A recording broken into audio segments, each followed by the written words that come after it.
Halo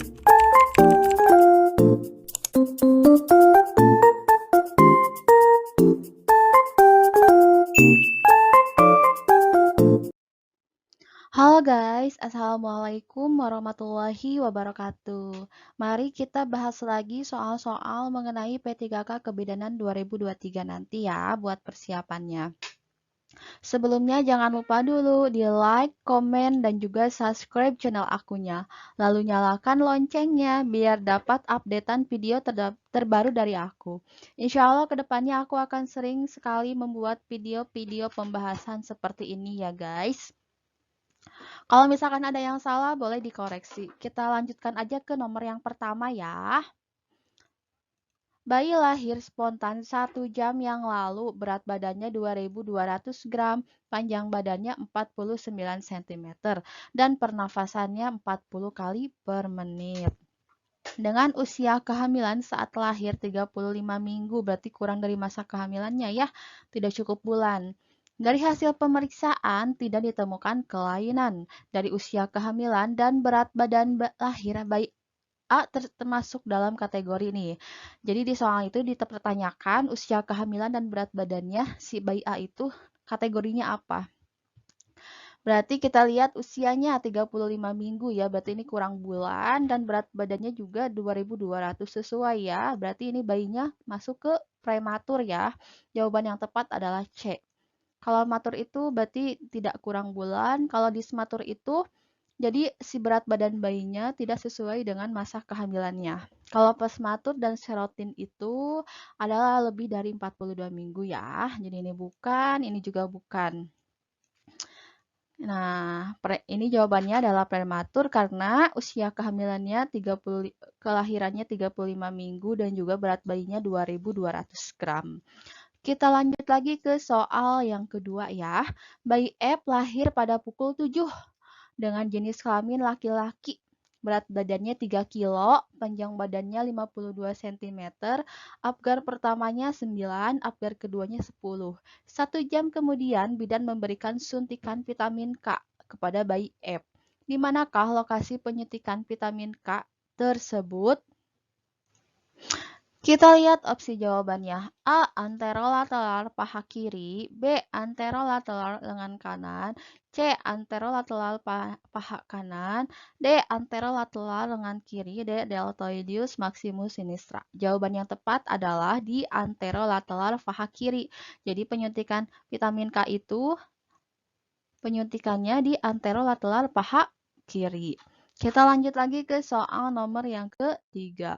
Seorang bayi umurnya 10 bulan dibawa oleh ibunya ke BPM untuk konsultasi MPASI. Ibu masih bingung makanan apa yang baik untuk bayinya. Apakah saran yang dapat bidan berikan pada ibu? A. Memberikan bubur. B. Memberikan bubur saring. C. Memberikan nasi tim. D. Memberikan nasi dilumatkan. E. Memberikan buah atau sari buah. Nih, karena usia bayinya udah 10 bulan, maka makanan yang tepat itu adalah nasi tim ya, karena udah naik tekstur, bukan makanan yang disaring atau dilumatkan lagi.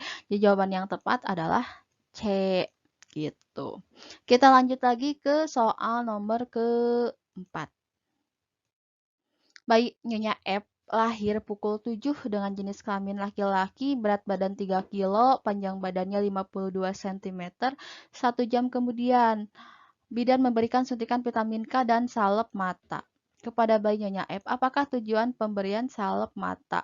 A. Mencegah terjadinya infeksi pada mata. B. Mencegah terjadinya perdarahan pada mata. C. Mencegah iritasi. D. Mencegah hepatitis. E. Mencegah perdarahan intrakranial. Jawaban yang tepat adalah mencegah terjadinya infeksi pada mata ya. Kalau misalkan perdarahan intrakranial itu adalah FITK ya, hepatitis juga bukan, iritasi bukan. Jawaban yang tepat adalah A ya. Karena kan pada saat lahir si bayi itu pasti bercampur dengan darah, terus air ketuban. Nah, jadi pada saat lahir itu kita harus memberikan salep mata agar tidak terjadi infeksi pada matanya gitu.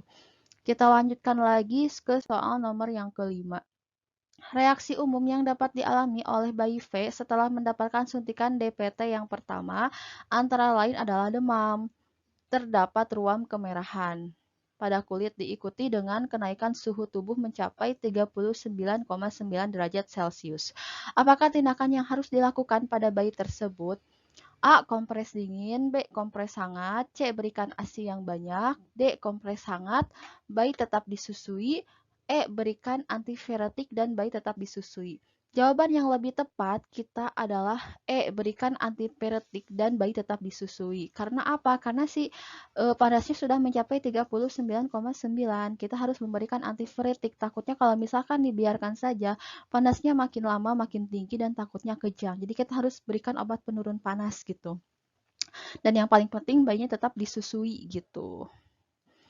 Kalau misalkan kompres dingin aja, kompres hangat aja, terus berikan ASI yang banyak, kok emang bisa, tapi takutnya si setiap tubuh bayi itu beda-beda. Takutnya tidak bisa menangkal si panas yang berlebih sehingga kejang gitu yang ditakutkan. Jadi kita harus memberikan antipiretik dan bayi tetap disusui ya. Kita lanjutkan lagi ke soal nomor ke-6.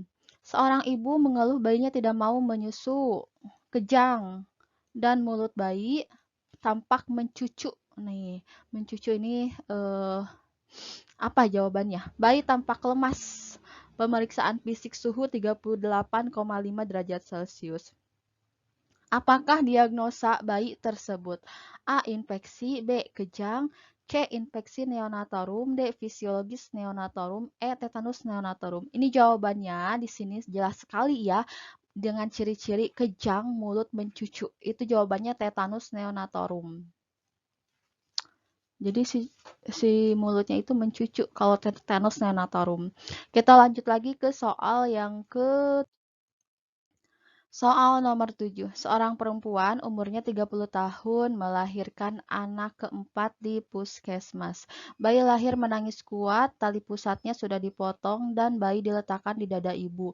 Kepala bayi ditutupi dan tubuh bayi diselimuti. Asuhan kebidanan apakah yang diberikan pada kasus tersebut? Nih asuhan apa yang dinamakan asuhan tersebut di mana si tali pusatnya sudah dipotong dan bayi diletakkan di dada ibu, kepala bayi ditutupi dan tubuh bayi diselimuti. Ini tindakan apa nih yang dilakukan oleh bidan ini tuh apa?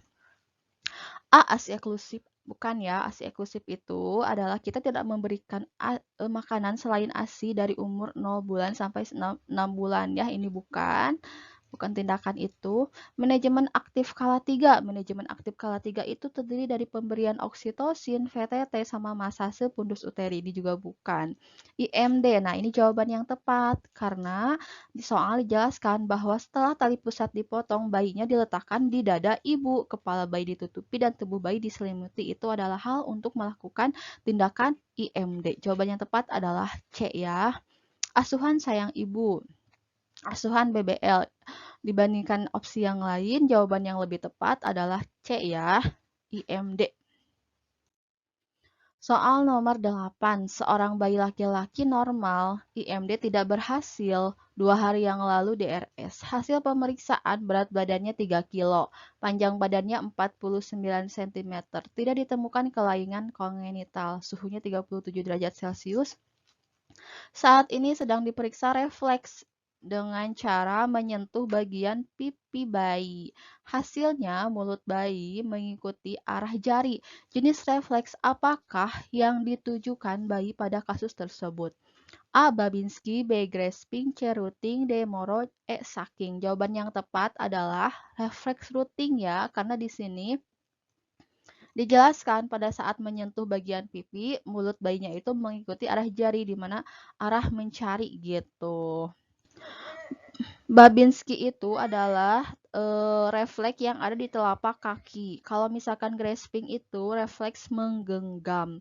Dan rooting itu refleks mencari puting susu ya. Jadi jawaban yang tepat adalah C. Sedangkan moro itu refleks kaget. Shaking itu refleks menghisap. Gitu. Kita lanjut lagi ke soal nomor yang ke-9.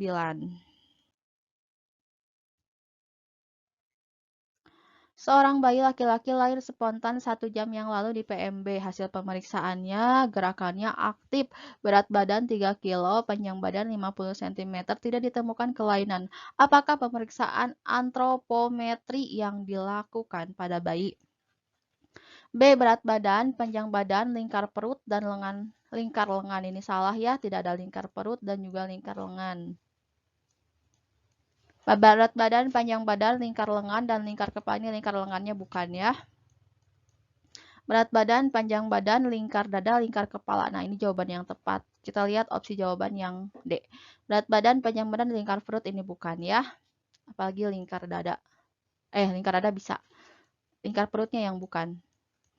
Berat badan, panjang lengan, lingkar kepala nih panjang lengannya yang bukan ya. Jadi jawaban opsi yang tepat adalah berat badan, panjang badan bayi, lingkar dada bayi, sama lingkar kepala. C ya.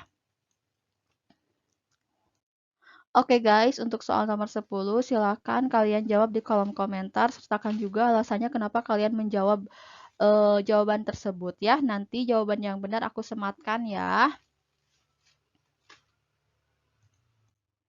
Terima kasih banyak sudah menonton video-video aku. Sampai jumpa lagi di video selanjutnya. Assalamualaikum warahmatullahi wabarakatuh.